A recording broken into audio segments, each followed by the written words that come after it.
Right, today I figured I'm gonna test out the procedural volume creation plugin that came with 5.2.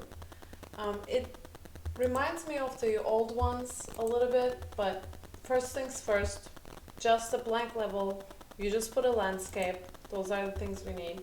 And then the second thing we're gonna go in and enable the plugins, procedural, mesh component, and procedural content generational framework. So after you have these two, restart the engine and you'll pretty much caught up to what I've done. So after we have this, we're gonna go ahead, it's just like the old one. We're gonna say, I'm gonna just say PCG volume, and we're gonna drag and drop this somewhere into our landscape. Let's go ahead and get closer. I'm gonna maybe scale this to, let's say 20 for now, 20 by 20.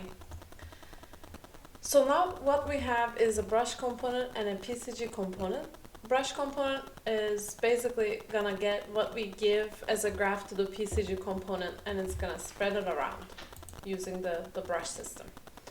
So we're gonna go ahead and look inside the PCG component. As you can see, there's generate, cleanup, clear, PCG link.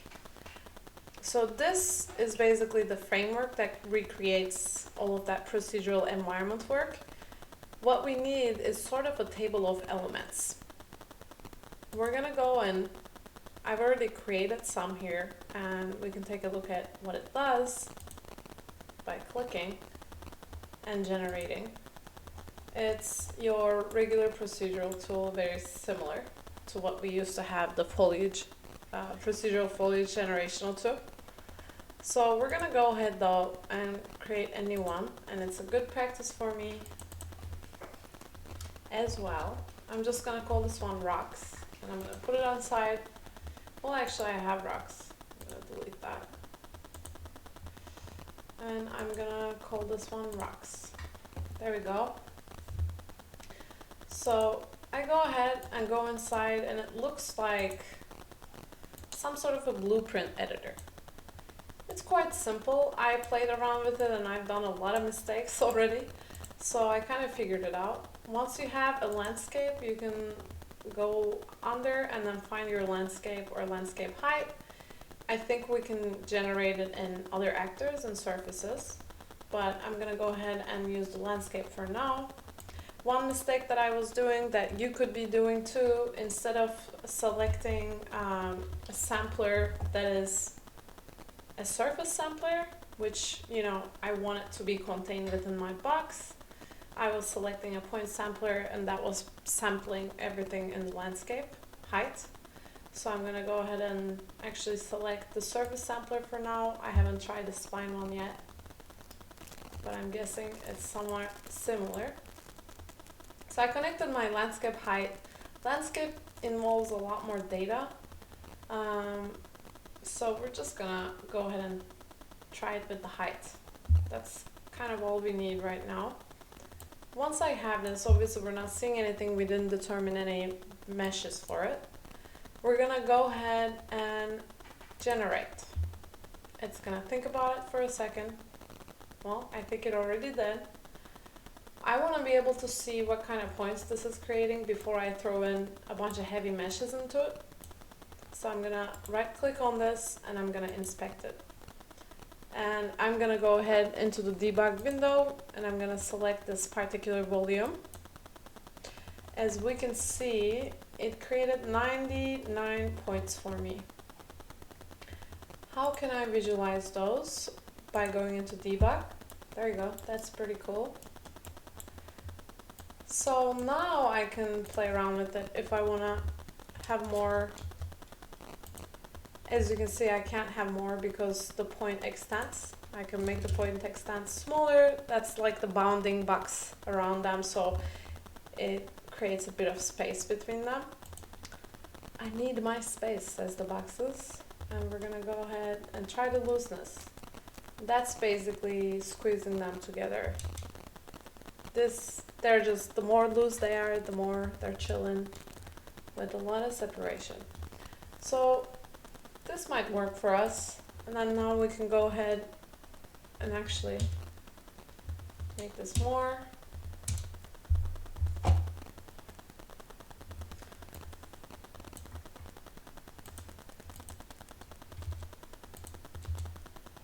There you go, now it works.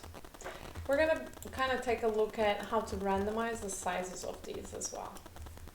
So if I go ahead and add a transform, let's see, transform points. See what this does. Before we even attempt to put any meshes into this, it's really good to just kind of take a look at with these proxies. So what this does, we're gonna maybe change the scale max and min a little bit. I'm gonna go ahead and make this 50 by 50 by 50. Let's see if it updates here.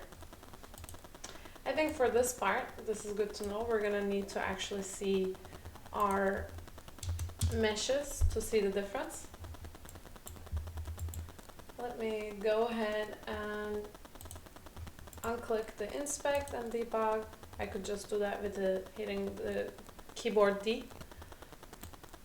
So after I transfer my points, you could, decide to do this later on.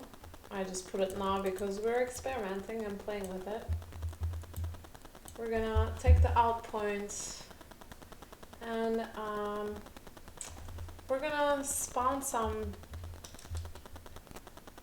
static meshes. Alright, let's go inside this. Not actually inside the Visual Studio. I've done this multiple times. Not that I can change anything inside C++, so we're just gonna do this visually here. I'm looking for the mesh entries. This is just like any of the arrays you have in Unreal. You're just gonna go ahead and add a couple of elements here. I think I'm gonna go ahead and make my first index this. Let's see, what rocks do we have? Say moss. There you go. Ooh, those are pretty big. Good to know, so we can scale them. You know what we can do? We can scale our PCG volume actor and get more space for ourselves. Yeah, maybe even more.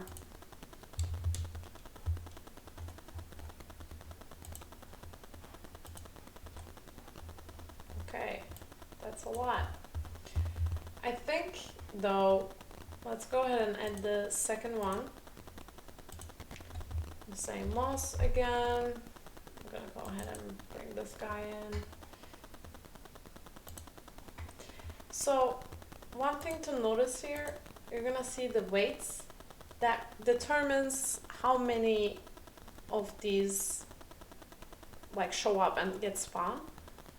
If I do 2, this is gonna be twice as much as this. If I do 0.5, now 4 times as much as this. If I do 1 to 1, just equal amounts. But I'm gonna go ahead and say 2 on this one, because why not? And we're gonna go back into transform points.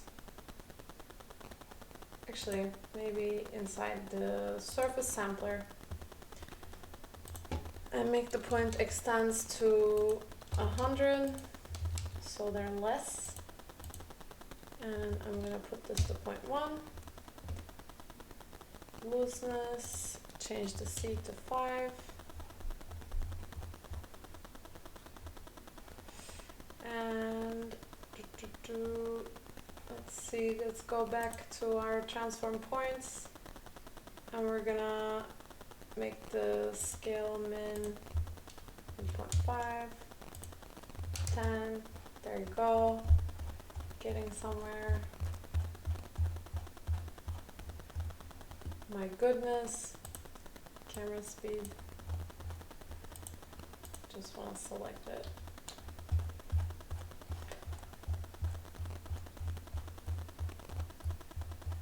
Almost there, you guys, almost there. Okay, let me make a bookmark here.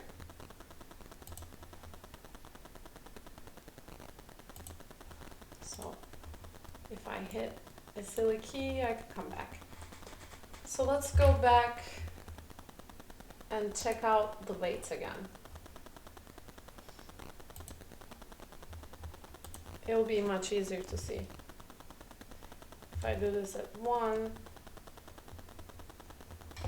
and this at 3,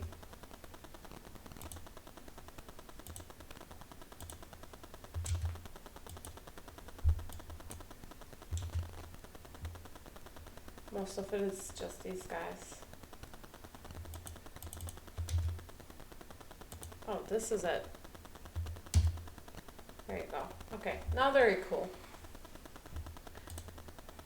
I can try and actually change their rotation min and max too, so they're not weirdly hanging out. There you go. We can play around with the offsets as well, but it's not gonna really do much.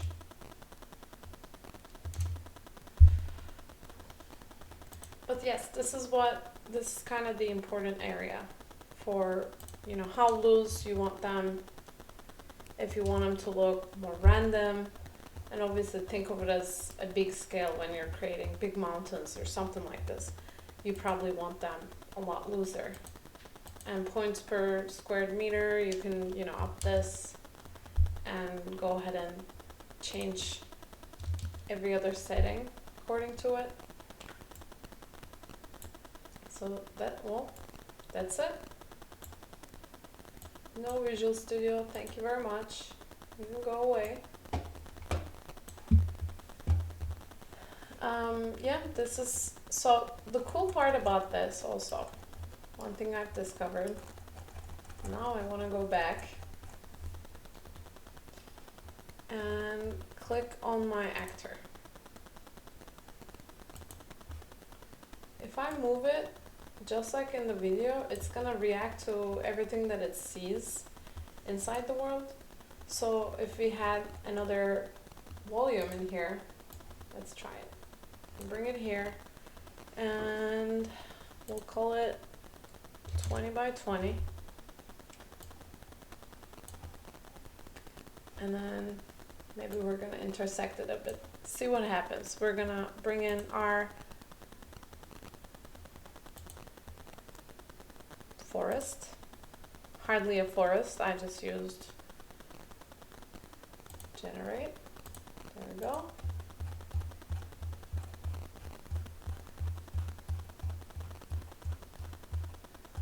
So if we had, you know, a landscape material here that fits this whole idea, and like it would be able to create spines and use those spines to, and the textures to basically generate and degenerate. As you can see, it's reacting stuff according to the data inside the world that already exists. So that's why it's pretty cool. It's really cool for, you know, movies and stuff, but I reckon this is pretty powerful for video games. Alright, well, let me know if I forgot anything or you think something else is really cool, I should test it out next. And I will. Hope this helped. Thank you.